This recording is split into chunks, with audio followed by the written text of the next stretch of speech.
Welcome to Sugan's home. இனிமேல் cake செய்யறதுக்கு 30 நிமிஷம் 40 நிமிஷம்லாம் தேவையே இல்லைங்க. சிம்பிளான இன்க்ரீடியன்ஸ் வச்சு வீட்லேயே அதுவும் ஈஸியாக 20 மினிட்ஸ்லேயே இந்த கேக் பண்ணிடலாம். இதுக்கு நான் எடுத்துருக்கிறது ஒரு படி கோதுமை மாவு. கொஞ்சம் ஹெல்த்தியாக இருக்கட்டும்னு சொல்லிட்டு நான் கோதுமை மாவு சேர்த்துருக்கேன். மைதா வேணும்னாலும் ஆட் பண்ணிக்கலாம், சுகர் வேணும்னாலும் சேர்த்துக்கலாம். நான் சேர்த்துருக்கிறது நாட்டு சர்க்கரை, ஒரே ஒரு கப் தயிர். நீங்கள் முட்டை சேர்த்துக்கல அப்படின்னா தயிர் ஆட் பண்ணிக்கோங்க. நான் சன்ஃப்ளவர் ஆயில் எதுவும் யூஸ் பண்ணலை, தேங்காய் எண்ணெய் யூஸ் பண்ணியிருக்கேன். ஃப்ளேவர் சூப்பராக இருக்குங்க. ஒரு தடவை இந்த மாதிரி கேக் ட்ரை பண்ணி பாருங்கள். கண்டிப்பாக திரும்ப இந்த கேக் ட்ரை பண்ணுவீங்க. ரொம்ப சிம்பிள், ரொம்ப ஈஸி. இந்த மாதிரி ட்ரை பண்ணி பாருங்கள். வீட்டில் இருக்கிறவங்கெல்லாம் திரும்ப இந்த மாதிரி செஞ்சு கொடுன்னு கேட்பாங்க. நல்லா நம்ம மிக்ஸ் பண்ணுறதுல தான் நம்ம கேக்கோட கன்சிஸ்டன்சியே இருக்குங்க. ஒரு பிஞ்ச் உப்பு போட்டிங்கன்னா கேக்கோட அந்த ஃப்ளேவர் தூக்கலாக தெரியும். பேக்கிங் பவுடரை நான் சின்ன ஸ்பூனாக ஒரு 3/4 ஸ்பூன் போடுறேன். அதிகமாக போட்டிங்கன்னா ரொம்ப ஃப்ளஃபி ஆகிடும், அப்புறம் தொட்டாலே பொர்ருன்னு போயிடும்.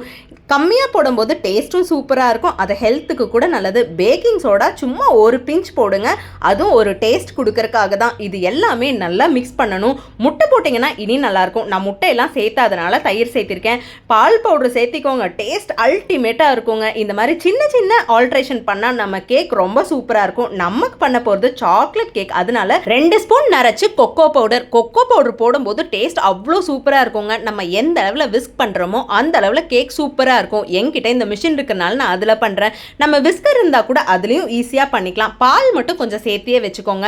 நல்லா மிக்ஸ் பண்ணும்போது அதோட கன்சிஸ்டன்சி தெரியும். இப்போ கட்டி இல்லாமல் எந்த கேக்கும் இருந்தால் மட்டுமே அது ஃப்ளஃபியாக வரும். இந்த மாதிரி ட்ரை பண்ணி பாருங்கள், கண்டிப்பாக சூப்பராக இருக்கும். வீட்டில் இருக்கிறவங்களும் ஹெல்த்தியாக என்ஜாய் பண்ணுவாங்க. இந்த கிறிஸ்மஸ்க்கு இந்த மாதிரி சிம்பிளாக ஈஸியாக ஒரு கேக் செஞ்சு பாருங்கள். அவ்வளோ சூப்பராக இருக்கும், எம்மியாகவும் இருக்கும், ஃப்ளஃபியாகவும் இருக்கும். அதோட பேட்டர் பார்த்தாலே தெரியுது பார்த்தீங்களா? இப்படி நம்ம மிக்ஸ் பண்ணால் மட்டும்தான் நம்மளோட கேக் வந்து சூப்பராக வரும். எப்போவாச்சும் பண்டிகை வந்தால் இந்த மாதிரி பலகாரம்லாம் செய்யணும்னு தோணும். அப்போது நமக்கு எப்போவுமே ஒரு சலுப்பாக தான் இருக்கும். இந்த மாதிரி பண்ணால் அதுவும் ஈஸி மெத்தட்லாம் தெரிஞ்சதுன்னு வைங்களேன், நமக்கும் அந்த சலுப்பு தட்டாமல் இருக்கும். ரொம்ப சிம்பிளாக ஈஸியாக வேலையை முடிச்சிடலாம். கேக்கெல்லாம் இந்த மாதிரி பண்ணுங்கள். உங்களுக்கு தேவைப்பட்ட டார்க் சாக்லேட் கூட மெல்ட் பண்ணி சேர்த்துக்கலாம். நான் இதில் சேர்த்தலை. நம்ம கலக்கவே அதில் இருக்கிற ஏர் பபிள்ஸ் எல்லாம் போயிடும். கடைசியாக ஒரு டூத் பிக்கை மட்டும் வச்சு அந்த ஏர் பபிள்ஸ் எல்லாம் கிளியர் பண்ணி விட்டுருங்க. நம்ம கிட்ட இருக்கிற டின்னை லைட்டாக எண்ணெய் போட்டுருங்க. நான் பட்டர் ஷீட் போட்டாலும் லைட்டாக எண்ணெய் வந்து கிரீஸ் பண்ணி விடுவேன். இப்படி நம்ம வந்து அந்த ஏர் பபிள்ஸ் எல்லாம் எடுத்துட்டு அதுக்கப்புறம் நம்ம கேக் டின்ல ஊற்றும் போது கேக் பர்ஃபெக்டாக வருங்க. இது சின்ன ட்ரிக்ஸ் எல்லாம் நீங்கள் ஃபாலோ பண்ணிங்கன்னா கேக் ஈஸியாக யார் வேணால் வீட்டில் இருந்தே செஞ்சிடலாம். அதுவும் 30 நிமிஷம் 40 நிமிஷம்லாம் தேவையில்லை, வெறும் 10 நிமிஷம் போதும் நம்ம கேக்குக்கு. இப்போ பாருங்கள், நான் ஏர் எல்லாம் ரிலீஸ் பண்ணிவிட்டு கொஞ்சம் சாக்கோ நட்ஸ் போடுறேன். இது சேர்த்தும் போது கேக் அவ்வளோ சூப்பராக இருக்கும். பார்த்தீங்கன்னா எங்கேயுமே ஏர் பபிள்ஸே இருக்காது. நான் எல்லா பக்கமே ஈவனாக படுற மாதிரி நல்லா ஸ்ப்ரெட் பண்ணி விட்டுட்டேன். இந்த மெத்தடில் நீங்கள் கேக் பண்ணும்போது ரொம்ப சிம்பிளாக இருக்கும், ரொம்ப ஈஸியாக இருக்குங்க. கண்டிப்பாக 10 மினிட்ஸ்லேயே நீங்கள் கேக் பண்ணி முடிச்சிடுவீங்க. கடைசியாக நான் கார்னிஷ்காக கொஞ்சோண்டு முந்திரியை அந்த துருவுற மிஷின் இருக்குது பார்த்தீங்களா, அதில் போட்டு கொஞ்சமாக திருப்பினா அழகாக துருவி வரும். பார்க்குறக்கும் அழகாக இருக்கும், சாப்பிடும்போது ஒவ்வொரு பைட்லையும் அது வரும். இப்படி ட்ரை பண்ணி பாருங்கள், கண்டிப்பாக சொல்கிறேன் சூப்பராக இருக்குங்க கேக்கு.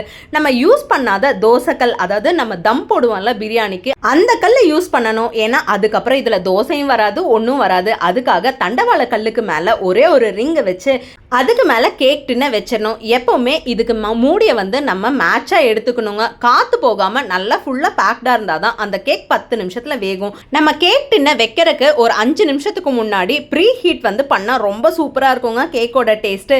கடைசியாக நீங்கள் வெந்து எடுக்கும்போது பார்த்து கை வைங்க, ஏன்னா சூடாக இருக்கும். இரும்பு கல்னால அது சூடு சீக்கிரம் ஏறிடும். அதனால தான் உங்களுக்கு 10 நிமிஷம் போதும்னு சொன்னேன். இது வந்து நீங்கள் டைரெக்டாக பண்ணுறதுனால உங்களுக்கு டேஸ்ட் எல்லாம் கம்மியாக இருக்கும்னு நினைக்காதீங்க.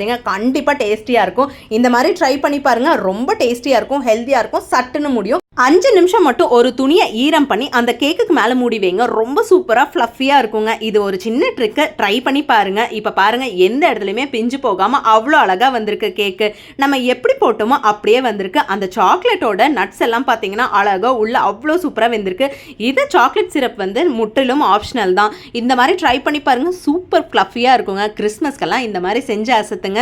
வீட்லேயே நியூ இயர்க்கு இந்த மாதிரி சிம்பிள் கேக்ஸ் எல்லாம் செஞ்சு அசத்திடுங்க. இந்த வீடியோ உங்களுக்கு பிடிச்சிருந்தா லைக் பண்ணுங்க, ஷேர் பண்ணுங்க, மறக்காம கமெண்ட் பண்ணிட்டு உங்க ஃப்ரெண்ட்ஸ் அண்ட் ஃபேமிலிக்கு ஷேர் பண்ணுங்க. தேங்க்ஸ் ஃபார் வாட்சிங்.